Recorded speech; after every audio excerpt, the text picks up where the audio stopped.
Hi there guys and gals, good evening to each every one of you. Shout out to each every one of you. Let's let us cake. Thank you Lord for all the blessings that you give, for all the trials and challenges that I surpassed. Shout out to my family, Nicole, Heather, my mother, Fairboard of Sigara, Chicha, and shout out to all my first viewers who never get tired of my masterpieces. Thank you so much each every one of you. And to all my silent subscribers out there, hi.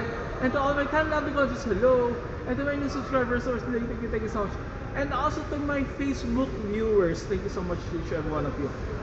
You know what, guys and guys, I also had lots of numbers in Facebook. Thank you so much to each every one of you.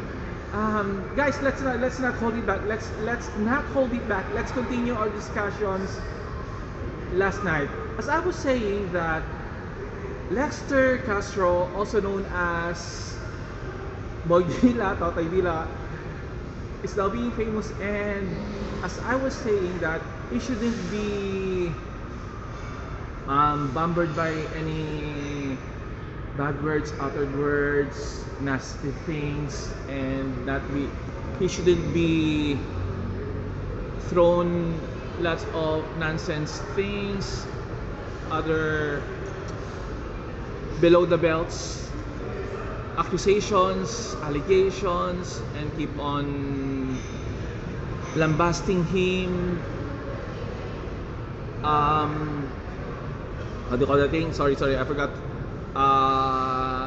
Accusing him and pinpointing him, condemning him, blaming him, because San Juan's Wata Wata Festival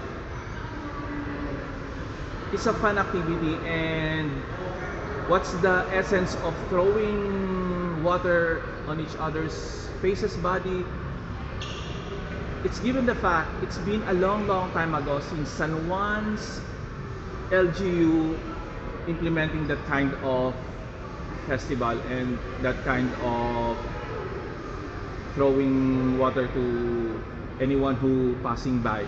So I really felt sad about this, because we shouldn't be blamed or put on a hot boiling water, because it's part of the oh my gosh, here I am. It's part of the fun activity, okay? And guys and girls, I know many people really knows about the water festival. So if I were you, why you should keep on passing by to San Juan area and you didn't bring any clothes, or perhaps you should make a detour or any way for you not to get wet by the water, right? And instead of being a KJ or being corny or being some